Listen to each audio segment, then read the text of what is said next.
심야빛 가운데 오신 여러분들을 예수님의 이름으로 환영하고 축복합니다. 여러분들이 오늘 이 밤에 기도할 때 하나님의 하늘의 문들이 열려지는 놀라운 역사가 일어나기를 간절히 축복합니다. 여러분, 비가 참 많이 오잖아요.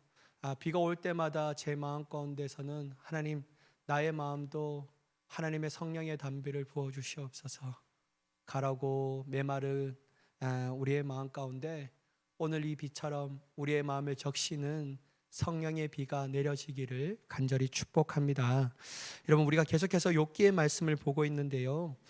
특별히 오늘 이 6장은 엘리바스의 말을 들은 욥은 자신의 마음을 담아 이야기를 시작하는 것을 볼 수 있습니다. 욥은 엘리바스의 말을 듣고 자신이 왜 탄식할 수밖에 없는지를 항변하죠. 여러분, 2절과 3절의 말씀 한번 보시면요, 나의 괴로움을 달아보며 나의 파멸을 저울 위에 모두 놓을 수 있다면 바다의 모래보다도 무거울 것이라. 그러므로 나의 말이 경솔하였구나. 자신을 향한 엘리바스의 비난에 욥이 대답합니다. 욥은 자신의 괴로움이 얼마나 큰지를 얘기하는데요, 그 저울에 달아볼 수 있다면 바다의 모래보다도 더 무겁다라고 얘기하면서 막 탄식하고 있어요. 그는 자신이 얼마나 깊은 상처와 슬픔을 당했는지 친구들이 알아주기를 바랬다라는 것이죠. 그런데 여러분, 오늘 3절 후반부에 보면 욥은 자신의 말이 경솔하였다라고 표현하고 있거든요. 제가 볼 때 이 경솔하였다, 욥이 자기의 잘못을 인정하는 건가? 근데 여러분, 히브리어로 보면요, 이 경솔은 자신의 한 말을 후회한다거나 잘못했다라는 자기의 고백은 아니에요. 어떻게 해석할 수 있냐면요, 경솔했다기보다는 거칠었다는 표현으로 훨씬 더 해석하는 것이 적절합니다. 그러니까 내 말이 참 거칠었다, 그렇게 얘기하고 있죠. 따라서 그는 자신이 당하고 있는 고통이 너무 커서 말이 정제하지 않게 거칠었다라는 것은 인정하고 있어요. 하지만 죄를 지어서 내가 이러한 고통을 당하고 있다라는 것은 인정하지는 않았다라는 것이죠. 사랑하는 여러분, 욥은 자신의 친구들이 찾아왔을 때 누구보다도 그 사랑하는 친구들로부터 위로받기를 원하였을 것입니다. 그들에게 공감과 따뜻한 말을 기대하며 그것으로 인하여 좀 더 자신의 마음 가운데 평안함을 누리고자 하였을 것이죠. 그러나 여러분, 우리가 잘 알다시피 엘리바스의 말은 그들이 욥의 비통과 재앙을 조금도 이해하지 못했다라는 것을 알 수 있다라는 겁니다. 그러므로 여러분, 사람에게 위로를 구하면요, 실망할 수밖에 없어요. 사람에게 위로를 구하면 실망할 수밖에 없어요. 물론 여러분, 슬픔을 나누면 반으로 줄어든다라고 얘기합니다. 기쁨을 나누면 2배가 된다고 말하죠. 하지만 여러분, 특별히 내가 믿는 사람에게 내 이야기를 하더라도요, 여러분, 언젠간 그 사람이 내 유익과 맞지 않으면 돌아설 수 있는 것이 바로 사람이기에, 사람은 어떠한 말로도 한 사람의 마음을 온전히 위로할 수 없다라는 거예요. 그래서 여러분, 사람의 위로를 구하는 거면 자꾸만 우리는 그 사람으로 인하여 실망할 수밖에 없는 것이 바로 현실이라는 것이죠. 아무리 친한 친구도, 가까운 사람들도, 심지어 자신의 가족도 고난과 고통을 당하는 우리의 마음을 다 알 수 없다라는 거예요. 그리고 완벽한 위로도 할 수 없습니다. 제가 여러분, 이게 어떨 때 깨달았냐면요, 제가 한번 얘기했지만 우리 여름 성경학교 하면서 기도회를 했잖아요. 우리 딸내미가 둘째 딸내미가 6살인데 막 기도하면서 제가 이렇게 기도 제목을 막 던져줬어요. 부모님이, 내 사랑하는 친구가 내 마음을 이해하지 못하더라도 하나님은 내 마음을 이해하신다. 예수님은 여러분 친구들의 마음을 다 아시니까 우리가 함께 이 시간 예수님 앞에 자기의 마음을 다 아릅시다. 와, 기도하자고 했어요. 그러니까 여러분, 우리 둘째가요, 으아! 막 우는 거예요. 그 기도가요, 다 그들을 끝내야 하는데 끝내지를 못할 정도로 막 계속 우는 거예요. 와, 네, 진짜. 그러면서 한편으로는 울면서 기도하는 것이 은혜인데, 내가 한편으로는 이런 생각했어. 도대체 내가 어떤 그렇게 저 아이는 우리에게 부모에게 어떤 말을 하지 못할 정도의 아픔과 슬픔이 있는 거지 막 너무 갑자기 미안해지는 거예요. 내가 우리 아이의 마음을 몰라줬을까? 근데 여러분 이 6살 아이도 부모에게 말하지 못하는 아픔과 고통이 있다라는 거예요. 왜 말하지 않을까요? 왜냐하면 내가 이 말을 한다고 해서 부모님이 내 마음을 온전하게 위로해 줄 수 없다라는 것이 아마 무의식 가운데 느꼈을 것이라는 거예요. 사랑하는 여러분, 제가 드리고 싶은 말씀은 뭐냐면요, 사람으로 우리의 위로를 우리의 슬픈 마음을 위로받을 수 없어요. 여러분, 자꾸만 사람에게 기대면요 실망도 더 커지는 것입니다. 여러분, 사람들은 우리에게 위로를 줄 수 없지만요, 하지만 우리의 마음과 우리의 슬픔 그리고 우리의 아픔을 온전히 아시는 분이 계셔요. 그분은 누구냐면 우리를 창조하신 하나님이시죠. 하나님은 우리의 마음을 다 아신다라는 거예요. 우리의 마음을 감찰하시는데 우리 자신이 우리보다도 아는 것보다 훨씬 더 다 아신다라는 거예요. 그러니 여러분, 하나님 앞에 기도하는 것이 우리에게 유익겠습니까? 사람들 앞에 나아가서 신세 한탄하는 것이 우리에게 유익이겠냐라는 거예요. 사람은 아무리 우리의 아픔을 나누고 우리의 문제를 나누더라도 그들의 능력은 한계가 있기 때문에 우리의 마음의 아픔과 우리의 마음 가운데 있는 문제들을 해결해 줄 수는 없어요. 근데 여러분, 전능하신 하나님은 우리의 마음을 온전히 위로하실 뿐만 아니라 창조의 능력으로서 우리의 모든 문제들을 해결해 줄 분이신 줄 믿으시기 바랍니다. 그러니 하나님 앞에 구하는 것이, 하나님 앞에 우리의 마음을 아뢰는 것이 훨씬 더 이득이라는 거예요. 그러므로 여러분, 우리의 연약함을 아시는 주님께서 우리와 함께 하신다라는 것을 깨달아 사람들에게 위로만 받으려고 애쓰며 집착하는 자가 되지 말고 온전히 우리를 회복하게 하시는 하나님과 예수 그리스도를 바라보며 나아가는 지혜로운 그리스도인이 되기를 간절히 축복합니다. 그럼 십자가도 마다하지 아니하시는 예수님이 우리의 마음의 형편을 이해하지 않을까요? 저는 다 이해하신다고 봐요. 십자가의 자기의 죽음도 우리를 위하여 불사하지 아니하시는 분이신데 어떻게 여러분 우리의 안에 있는 문제들을 외면할 수가 있겠냐라는 거예요. 여러분, 온전히 주님을 향한 위로함이 있기를 간절히 축복합니다. 여러분, 4절의 말씀을 보시면요, 전능자의 화살이 내게 박힘에 나의 영이 그 독을 마셨나니 하나님의 두려움이 나를 엄습하여 치는구나. 욥은 자신이 당하는 고통의 원인을 자신의 잘못에서 찾는 것이 아니라 누구에게 돌리고 있냐면 하나님께 돌리고 있어요. 하나님이 나를 치셔서 내 마음 가운데 두려움이 엄습하여 되었다라고 말하죠.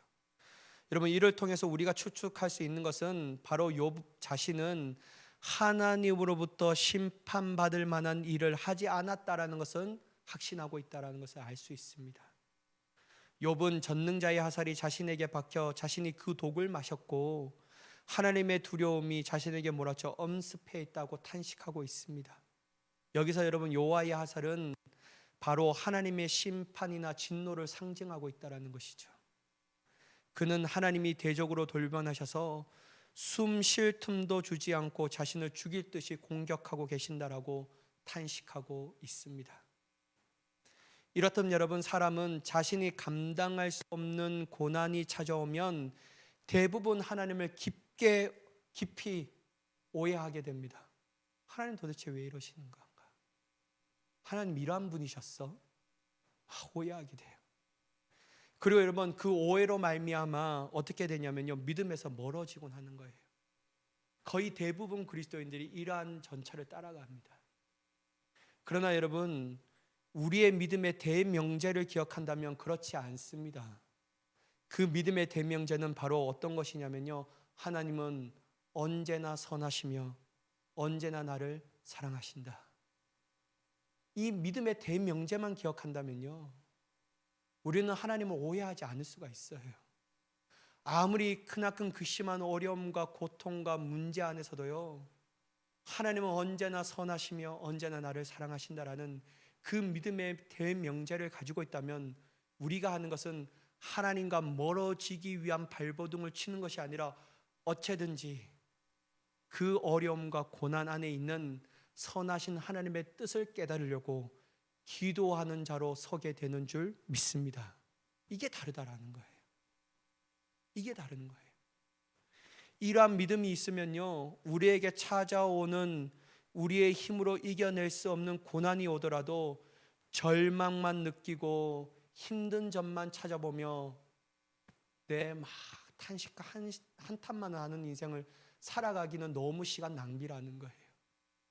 그 고난 가운데 숨겨진 우리를 향하신 하나님의 선하신 뜻을 찾아보려고 발버둥 치는 자가 되어야 할 줄 믿습니다. 그게 우리에게 축복의 시간이에요. 역설적이게도 고난은 우리에게 축복의 시간이라고 할 수 있죠. 왜냐하면 하나님의 선하신 뜻이 더욱더 분명하게 찾기만 한다면 뚜렷하게 보이기 때문이에요. 잘 나갈 때는 안 보여요. 우리의 인생이 승승장구할 때는 이 뜻과 이 고난이 이 하나님을 향한 우리를 향한 하나님의 뜻이 잘 안 보여요. 너무 좋으니까요. 근데 여러분, 고난은 하나님의 축복의 시간인 이유가 뭐냐면요, 분명하고 선하신 뜻이 밝히 보이니까. 그래서 여러분, 고난을 당하는 것이 우리에게 유익이라고 말씀하시는 것이 믿음의 대명제를 가지고 있는 사람에게는 이해가 되는 거예요. 아, 고난은 하나님이 우리를 망하게 하려고 하시는 것이 아니구나. 고난은 하나님의 선하신 뜻, 언제든지 우리를 향한 하나님의 사랑의 뜻을 발견하게 하시는구나. 그래서 여러분, 우리는 오로지 하나님의 뜻을 깨닫기 위해서 기도하며 온전히 기다리는 자가 되는 줄 믿습니다. 그래서 여러분, 고난이여 무서워라. 근데 여러분, 참 이거는 이야기하면 참 쉬운데요, 막상 고난을 당하면 어려워요. 아, 우리 하나님 참 왜 그러시는 건가? 저랑 이제 집사람이 막 이렇게 밥을 먹으려고 이렇게 가는데 웃으면서 얘기하는 게 있거든요. 하나님은 참 숨을 쉴 만큼만 시간을 여유를 주시고 고난을 주신다. 그냥 고난이 지나가면 좀 평안하면 막 지속돼야 되는데요, 숨을 쉬고 이제 좀 살 것 같다 하면 또 고난이 와요. 왜 그런지 모르겠어요. 저 악한 사람에게는 고난은 오는 것 같지도 않는데 왜 우리에게는 숨 쉴만 하면 고난을 주시는지. 근데요, 막 저는 이렇게 얘기하고 기도하는데요, 근데 저는요, 천국에 가면 하나님 앞에 좀 따지고 싶어요. 하나님 왜 나예요? 막 이렇게 하면서 좀 따지고 싶은 마음도 막 은연중에 막 듭니다. 근데 여러분, 분명한 것은 하나님의 믿음의 대명제를 잊지 말아야 합니다. 그게 믿음의 사람이라는 거예요. 하나님은 언제나 선하시며 언제나 우리를 사랑하신다. 그 믿음의 대명제만 있다면요, 어떠한 고난 세대도 넘어지지 않아요. 하나님을 더욱더 깊게 묵상하는 자가 되죠. 우리 모두가 이러한 믿음의 대명제로 고난 안에서도 하나님을 오해하지 않고 도리어 하나님의 은혜를 충만하게 받을 수 있는 믿음의 자녀가 되기를 간절히 축복합니다. 여러분, 5절의 말씀 보면요, 들나귀가 풀이 있으면 어찌 울겠으며 소가 꼴이 있으면 어찌 울겠느냐. 또한 6절과 7절은 싱거운 곳이 소금 없이 먹히겠느냐, 닭의 알 흰자위가 맛이 있겠느냐. 내 마음이 이러한 것을 만지기도 싫어하나니 꺼리는 음식물 같이 여김이니라. 여러분, 욥은 뭐라고 고백하냐면요, 풀이 있는데 나귀가 울겠느냐, 꼴이 있는데 소가 울겠느냐라고 질문해요. 이거 뭐 어떤 뜻입니까? 하나님이 욥의 필요를 채워주셨다라면 그 역시 울지 않겠다라는 거예요. 하나님이 지금 내 필요를 채워주지 않는다라는 것이죠. 또한 아울러 싱거운 음식을 양념도 치지 않고 먹을 수 있겠느냐라고 해요. 근데 저는 이건 이해가 돼요. 근데 여러분, 저는 이 뒤에 말을 이해가 되지 못했거든요. 뭐냐면 달걀 흰자위를 무슨 맛을 먹겠느냐. 저는 어렸을 때 달걀 흰자만 먹었거든요. 이게 너무 이해가 되지 않는데 이 말씀한데 근데 노란자를 좋아하시는 분도 있지만, 근데 여러분, 이 말의 뜻은 뭐냐면요, 바로 하나님께서 자기가 생각할 때 필요의 조건의 은혜를 채워주지 않는다라는 거예요. 그게 너무 탄식하는 거리가 되었다라는 것이죠. 또한 여러분, 이 말씀은 다르게로 또 해석할 수 있는데, 이 말이 뭐냐면요, 욥은 나름대로 탄식할 이유가 있는데 적절하지 않는 엘리바스의 조언은 마치 역겨운 음식처럼 보이기에 관심이 없다라는 것이죠. 엘리바스의 조언이 하나도 자기에게 안 하던 거예요. 역겨운 음식처럼 느껴진다라는 거예요. 즉 엘리바스의 조언은 소금이 없는 달걀 흰자나 역겨운 음식과 같이 어떠한 유익한 조언이나 도움이 되주지 못한다라는 사실을 욥이 상징적으로 얘기하면서 엘리바스에게 막 얘기하는 거예요. 사랑하는 여러분, 욥은 자신이 하나님께 상처를 입을 뿐 아니라 받아들이기 어려운 비난을 친구들에게 받게 되었다라고 생각합니다. 그러니 그의 마음은 점점 좋지 않아요. 이처럼 진심 어린 이해와 배려 없는 충고는 어떤 말을 하더라도 무익하다라는 거예요. 도리어 그 사람의 마음에 돌덩이 하나를 더 얹어 놓은 것 같다라고 할 수 있습니다. 그러므로 공감하지 못하고 이해하지 못했는데 그 상황 가운데서 어떤 말을 하는 것보다도 그냥 여러분 따뜻한 눈길로 바라보는 것이 더욱더 지혜로운 자의 모습이 되는 줄 믿습니다. 어려운 사람이 있는데 가르치려고 하지 말고 그냥 따뜻한 눈길 하나, 온기가 있는 손으로 힘들어하는 그 사람의 손을 잡아줄 수 있는 자가 되어야 할 줄 믿습니다. 여러분, 때에 맞는 말이 은쟁반에 흘러가는 옥국수와 같다라는 것이죠. 여러분, 엘리바스가 가르치려고 했지 조언하려고는 했는데 위로하지는 않는 거예요. 위로하지. 욥에게 필요한 것은 위로였다라는 거예요. 위로.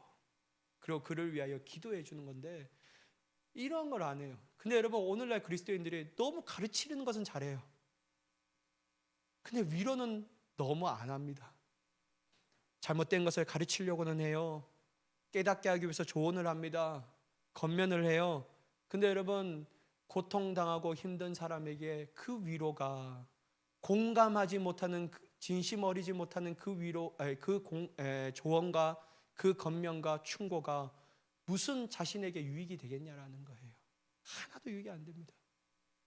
그래서 여러분, 예수님은 탁월해요. 실패한 베드로와 그의 제자들이 차가워서 막 조언하려고 하고 가르치려고 먼저 하지 않아요. 어떻게 하냐면요, 밤새도록 수고하여도 물고기를 한 마리도 잡지 못한 그들에게, 실패의 밤을 보내고 있는 그들에게요, 먼저 생선을 굽고 떡을 구워서요 그들을 위로하고 있는 거예요. 사랑하는 여러분, 이것이 우리에게 있어야 합니다. 저는 여러분들과 제가 엘리바스보다 위로해 줄 수 있는 욥과 같은 자가 되기를 간절히 축복합니다. 정말 지혜 있는 자가 되어야 돼요. 그렇게 하면 되겠어? 이렇게 하는 것보다도요, 그냥 위로해 줄 수 있는 사람, 그리고 나중에 다 그의 마음이 공감이 되면 그때서 사랑의 말로 사랑의 겉면을 해줄 수 있는 자가 되기를 간절히 축복합니다. 그러니까 여러분, 순서는 따뜻한 눈길, 따뜻한 손길이라는 거예요. 여러분, 우리 모두가 공감하며 진심 어리는 위로해 줄 수 있는 위로자가 되기를 간절히 축복합니다. 여러분, 특별히 여러분, 남편과 아내 사이에는 더욱더 그러해야 돼요. 가르치려고 하면 안 돼요. 특별히 여러분, 남편은 아내의 가르침은 듣기 싫어하는 여러분, 이 본능을 가지고 있어요. 얘기를 하면 맞는 말이거든요. 근데 여러분, 듣기 싫어요. 잔소리는 위력이 없어요, 여러분. 그러니까 여러분, 수많은 잔소리보다도 감동시킬 수 있는 우리의 마음을 보여준다면 남편은 감동되어서 변화될 수 있습니다. 여러분, 그러한 우리의 지혜로움이 있기를 간절히 축복합니다. 여러분, 8절과 10절까지 말씀을 보면요, 욥은 하나님이 자신의 소원을 이루어 주시기를 소망합니다. 그의 소원은 하나님께서 손을 들어 그를 멸하시고 깨뜨리시는 거예요. 그래서 9절은 이는 곧 나를 멸하시기를 기뻐하사 하나님이 그의 손을 들어 나를 끊어 버리실 것이라. 고난에서 벗어나기 위해서 욥은 하나님 앞에 구하는 건데 어떤 것을 구하냐면요, 나를 죽여주세요. 죽여달라고. 차라리 그가 죽는다면 이 고난에서 벗어날 수 있고 죽는 것이 가장 큰 위로라라고 말하면서 하나님 앞에 그렇게 구하는 거예요. 근데 여러분, 성경에 이러한 사람이 또 한 분 있죠. 누구냐면요, 엘리야였다라는 것이죠. 엘리야가 여러분 갈멜산 전투에서 멋지게 850대 1로 싸워서 이겼어요. 그리고 여러분 바알 선지자들을 막 시내가에서 다 죽였잖아요. 근데 여러분 어떤 말을 듣게 됩니까? 아세라가 너의 목숨은 내가 똑같이 찾겠다. 이 말을 들을 때요, 엘리야가 막 기진탈진하는 거예요. 그래서 로덴 나무 아래에서 하나님 앞에 간구하잖아요. 하나님, 그냥 저를 좀 죽여주세요. 차라리 죽는 게 속 편하겠습니까? 이렇게 얘기하잖아요.